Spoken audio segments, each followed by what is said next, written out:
በስመ አብ ወወልድ ወመንፈስ ቅዱስ አሐዱ አምላክ አሜን። ብፁዕ አባታችን አቡነ ተስፋ ሥላሴ፣ የተከበራችሁ ካህናት፣ ደናግል፣ ገዳማውያት፣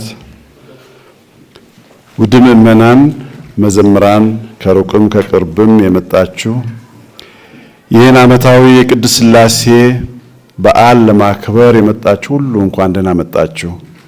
መልካም በዓል። የጌታችን የኢየሱስ ክርስቶስ ጸጋ፣ የእግዚአብሔር ፍቅር፣ የመንፈስ ቅዱስ ኅብረት ከሁላችሁም ጋር ይሁን። እግዚአብሔር ጸሎታችሁን፣ ዝማሬያችሁን፣ ድካማችሁን ይቀበልላችሁ። ቤታችሁን በበረከት በሰላም በፍቅር ይሙላላችሁ። ስራችን ሁሉ ጊዜ ስንጀምር እንደ ክርስቲያን በስመ አብ ብለን ነው የምንጀምረው። በስመ አብ ወወልድ ወመንፈስ ቅዱስ አንድ አምላክ አሜን። አንድ ላይ ሶስት በአንድነት አንድነትም በሶስትነት እንዳለም ለማመልከት ነው። የመስቀል ምልክት፣ ይህ የምናየው የመስቀል ምልክት ትልቅ ትርጉም ያለው ነው። እንደዚህ በዘልማድ ዝም ብለን እንደሚያባረር ሰው በችኮላ የምናደርገው ነገር አይደለም። በማስተዋል ያንን ነገር እያሰብን ትልቅ ምስጢር የያዘ እንደሆነ በመግለጽ ነው። ለዚህ ከእንቅልፍ ስንነቃ እናማትባለን። በመስቀል ነው የምናማትበው። ስንሰራ ከምግብ በፊት ከምግብ በኋላም ከስራ ስንጀምር ሁሉም ቦታም እንደዚሁ ምስጢራትን ስናከናውን በአብ በወልድ በመንፈስ ቅዱስ ስም ብለን ነው። ምስጢረ ጥምቀት፣ ሜሮን፣ ንስሐ፣ ክህነት፣ ተክሊል ሁሉም ጻፈ ቀንዲልም የማይገባበት ቦታ የለም። ምክንያቱም ትልቅ ምስጢር የያዘ ስለሆነ ነው። መጀመሪያ የቅድስት ሥላሴ ምስጢር ነው፣ አብ ወልድ መንፈስ ቅዱስ። ሁለተኛ ደግሞ ምስጢረ ሥጋዌ የምንለው ትምህርተ ክርስቶስ ስንማር እናስታውሰዋለን።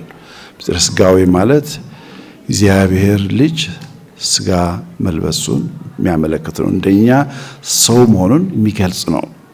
ምስጢረ ደህንነት የምንለው ደግሞ ጌታችን ኢየሱስ ክርስቶስ ስለ ሁላችን በደል ሰው ልጆች ኃጢአት መስቀል ላይ ወጥቶ የተሰቀለበት፣ ደሙን ያፈሰሰበት፣ ለእኛም ደህንነቱን ያረጋገጠበት፣ ለእኛ ቤዛ የሆነበት ምስጢርን ነው የምናስበው።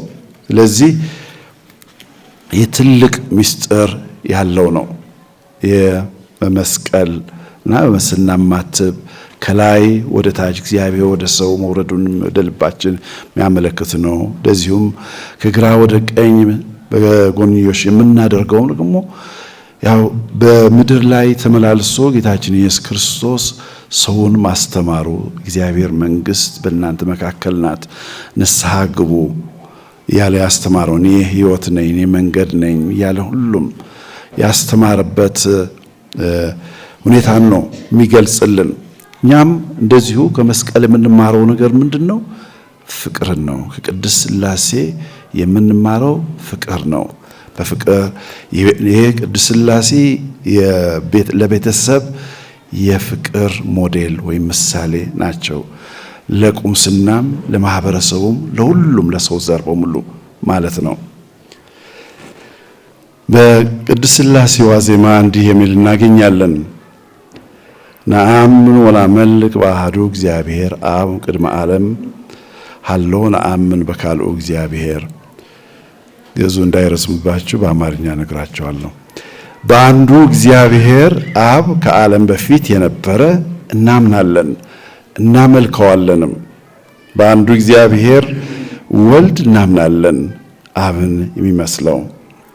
በአንዱ እግዚአብሔር ሁሉንም በሚገዛ መንፈስ ቅዱስ እናምናለን ይላል። ሥላሴ ሶስትነትን ነው የሚያመለክተው። አብ ወልድ መንፈስ ቅዱስ እውነተኛና ሕያው የሆነ አንድ አምላክ ብቻ አለ። ይህ አንዱ አምላክ በሶስትነት በሶስት አካላት ስለሚኖር ሥላሴ የሚለውን ቃል የአንዱን አምላክ የአካል የስምና የሥራ ወይም የግብር ሶስትነትን ያመለክታል። በብሉይ ኪዳን ለእግዚአብሔር አካላት ብዛት መሰረት የሚሆኑ ብዙ ጥቅሶች ይገኛሉ። ሰውን በመልካችንና በአምሳላችን እንፍጠር ይላል ዘፍጥረት 1:26 ላይ። ሰው ብቻውን መኖር መልካም አይደለም፣ ስለዚህ ተስማሚና ረዳት ጓደኛ እንፍጠርለት። አሁንም ዘፍጥረት ምዕራፍ 2 ቁጥር 18 ላይ ኑ እንውረድና እርስ በርሳቸውም እንዳይግባቡ ቋንቋቸውም እናደባልቀው ይላል ዘፍጥረት ምዕራፍ 11 ቁጥር 7 ላይ። አብርሃምን የጎበኙ 3 እንግዶች እንደነበሩ በዘፍጥረት 18 ላይ እናገኛለን። እግዚአብሔር ሰማይን በቃሉ የሰማይ ሰራዊት የሆኑትን ፀሐይን፣ ጨረቃና ከዋክብትንም እንደዚሁም በእስትንፋሱ ፈጠረ ይላል ዳዊት መዝሙር 33 ቁጥር 6። ማንን እልካለሁ? መልእክተኛ የሚሆንልኝስ ማን ነው? ትንቢተ ኢሳይያስ ምዕራፍ 6 ቁጥር 8። አዲስ ኪዳን በእግዚአብሔር ዘንድ 3 አካላት እንዳሉ ስማቸውም አብ፣ ወልድ፣ መንፈስ ቅዱስ መሆኑን ይገልጣል። ይህም ማለት በእግዚአብሔር ዘንድ በባህሪና በመለኮት አንድ የሆኑ 3 ፍጹማን አካላት አሉ። እኔ፣ አንተ፣ እርሱ የሚለውን አባባል አካልንም ያመለክታሉ። ኢየሱስ አባቴ በማለት ራሱን ከአባቱ ጋር አስተካከለ። አባቴ ሁል ጊዜ ይሰራል፣ እኔም እሰራለሁ። ዮሐንስ ወንጌል ምዕራፍ 5 ቁጥር 18። እንደዚሁም ኢየሱስ ሌላ አጽናኝ ይሰጣችኋል በማለት መንፈስ ቅዱስ እንደርሱ ያለ ከእርሱም በአካል የተለየ መሆኑንም አረጋገጠ። እንግዲህ በጥምቀት በቡራኬ በሌላም ጊዜ የ3ቱም ስም እንጠራለን። ዛሬ በተነበበው ወንጌልም እንግዲህ ወደ ዓለም ሕዝብ ሁሉ ሂዱ፣ በአብ በወልድ በመንፈስ ቅዱስ ስም እያጠመቃችኋቸው የኔ ደቀ መዛሙርት አድርጓቸው። ማቴዎስ ወንጌል 28:19። ልዩ ልዩ የመንፈስ ቅዱስ ስጦታዎች አሉ። መንፈስ ቅዱስ ግን አንድ ነው። ልዩ ልዩ አገልግሎቶች አሉ። ጌታ ግን አንድ ነው። ልዩ ልዩ የሥራ አይነቶች አሉ። ነገር ግን ሁሉም በሁሉ የሚያከናውነው አንዱ እግዚአብሔር ብቻ ነው ይላል ቅዱስ ሐዋርያ ጳውሎስ አንደኛ ቆሮንቶስ ምዕራፍ 12 ከቁጥር 4 እስከ 6። ቅዱስ ኅብረት ሁላችንም ጋር ይሁን ይላል በሁለተኛ ቆሮንቶስ ምዕራፍ 13 ቁጥር 14 ላይ። እናንተ እግዚአብሔር በመንፈሱ የሚያድርበት ሕንፃ ወይም ቤት ለመሆን በክርስቶስ ትታነጻላችሁ። ኤፌሶን 2:22። በእግዚአብሔር አብ አስቀድሞ ለተወሰናችሁበት እና ለተመረጣችሁበት የኢየሱስ ክርስቶስ ለመታዘዝና በደሙ ተረጭታችሁ ለመንጻት በመንፈስ ቅዱስ ለተቀደሳችሁት ጸጋና ሰላም ይብዛላችሁ ይላል ቅዱስ ሐዋርያ ጳውሎስ አንደኛው መልእክቱ ምዕራፍ 1 ቁጥር 2 ላይ። 3 አካላት የግል ተግባር አላቸው። አብ የወልድ አባት ሲሆን ወልድም የአብ ልጅ ነው። መንፈስ ቅዱስ ደግሞ የአብና የወልድ መንፈስ ነው። ነገር ግን ከአብ የሚወጣና እኔም ከአብ ዘንድ የምልክላችሁ የእውነት መንፈስ የሆነው አጽናኝ ሲመጣ እርሱ ስለኔ ሁሉም ነገር ይነግራችኋል። ዮሐንስ ወንጌል ምዕራፍ 15 ቁጥር 26 ላይ የእግዚአብሔር ልጆች በመሆናችሁ እግዚአብሔርን አባባ እያለ የሚጮኸውን የልጁን መንፈስ ወደ ልባችሁ ላከ። ገላትያ 4 ቁጥር 6። እግዚአብሔር ራሱን ምስጢራዊ በሆነ መንገድ ገልጾልናል። 3ቱም የቅድስት ሥላሴ አካላት ፍጹም በሆነ ፍቅር አንድነታቸውን ይገልጻል። ብዙ የቤተ ክርስቲያን ሊቃውንት የቅድስት ሥላሴን ምስጢር ለማወቅ ጥረው ነበር። በአካላት ብንገልጻቸው ሙሉ በሙሉ መንፈሳዊ ባህሪያቸውን ሳንዘነጋ መሆን ይገባቸዋል። የቅድስት ሥላሴ ምስጢር መግለጽ አይቻልም። ከአእምሯችን በላይ ነው። እምነት ነው የሚያስፈልገው። በእምነት ነው መረዳት የምንችለው። በእምነት ነው መከተል የምንችለው። በእምነት ነው ማምለክ የምንችለው። የሰው ልጅ የመንፈስ ጉዳይ ሙሉ በሙሉ ሊደርስበት አይችልም። እንኳን ሰማያዊ ቀርቶ ምድራዊን እንኳን በሙላት ማወቅ አንችልም። ክርስቲያኖች ቅድስት ሥላሴ የሚገልጹበት ምልክት አበጁ። ይህም የመስቀል ምልክት ነው። በየጊዜው ስናማትብ ምስጢረ ሥላሴን ነው የምናመለክተው። አሁን ቀደም ብሎ የተነገረው ነው። ጌታችን ኢየሱስ ክርስቶስ በመስቀል ላይ ሞቶ ያዳነበትን ምስጢር እንግዲህ ትልቅ ምስጢር ነው። በስመ አብ በአብ ስም ብለን በእጃችን ግንባራችን ስነካ በዚህ ራስ ወይም ጭንቅላት የተቀረው አካል ዋና ሞተር እንደሆነ ሁሉ እግዚአብሔር ደግሞ የቅድስት ሥላሴ የመጀመሪያ አካል እናመለክታለን። ሁሉም የሚመጣው ከላይ ነውና፣ ስለዚህ ስለ ቅድስት ሥላሴ ብዙ ማለት እንችላለን፣ ብዙ መግለጽም ይቻላል። ነገር ግን ወደ ራሳችን መለስ ብለን ስናይ እኛ በቅድስት ሥላሴ አምሳል የተፈጠርን ፍጡራን ነን። ክብር ያለን ሰዎች ነን። ለቅድስና ነው የተፈጠርነው። የእርሱ ጸጋ እንድንለብስ ነው የተፈጠርነው። እርስ በርስ እንዲሁ ለመለያየት ለመጣላት አይደለም።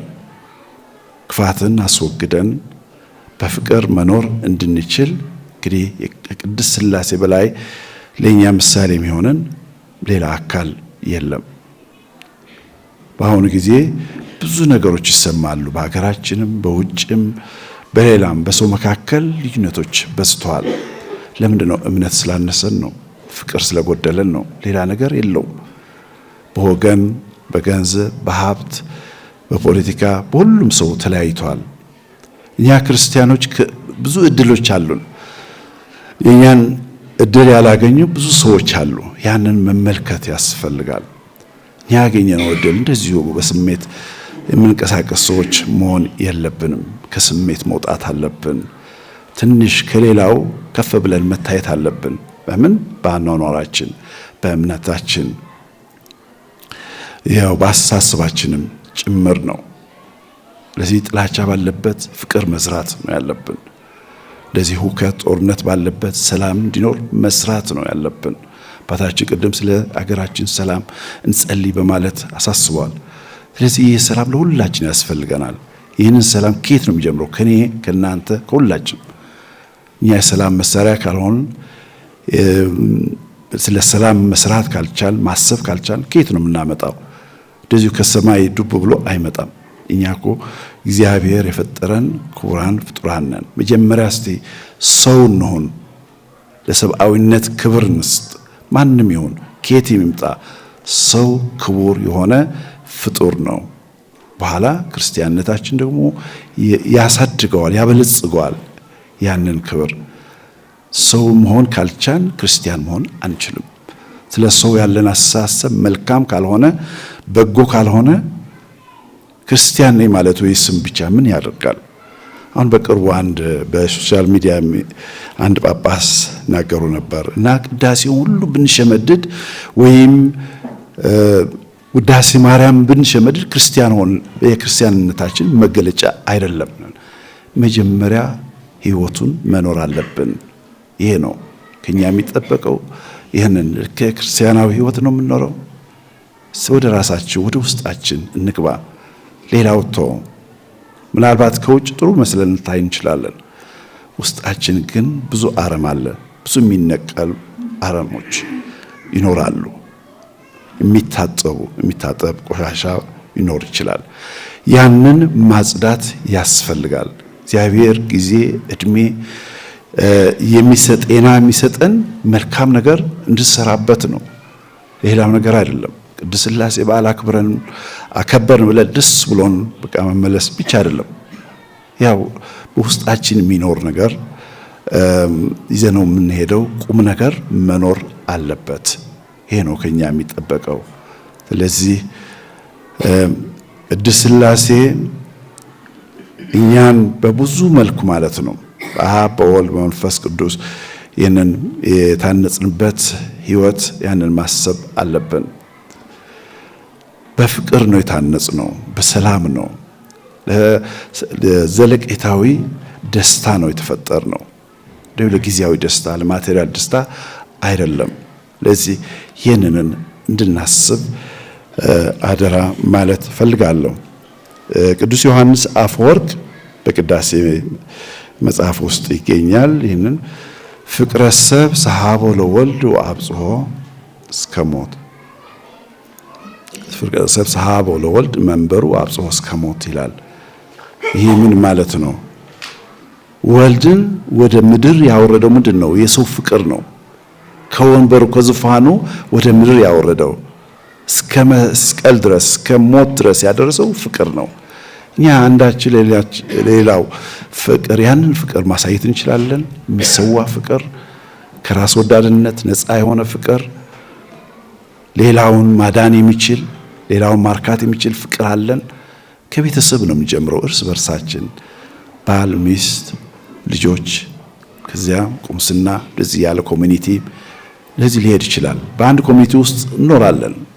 ብዙ የተለያየ አመለካከት በአንድ ቤተ ክህነት ውስጥ እንኖራለን። መዓት የተለያየ ብዙ ግጭቶች ያሉበት ክርስቲያን ነን ለማለት የሚያሳፍርበት ሁኔታ ነው ያለው እና ጥሩ ልብስ ስለለበስን፣ ቆብ ስላደረግን፣ ሱታን ስላደረግን ወይም ሀቢት ስላለን ያ ክርስቲያን አያደርገንም። ከዚያ በላይ ማሰብ አለብን፣ መሄድ አለብን፣ መራመድ አለብን። እግዚአብሔር የሰማነውን በልቦናችን ይባርክልን። መልካም የቅድስት ሥላሴ በዓል ያድርግልን።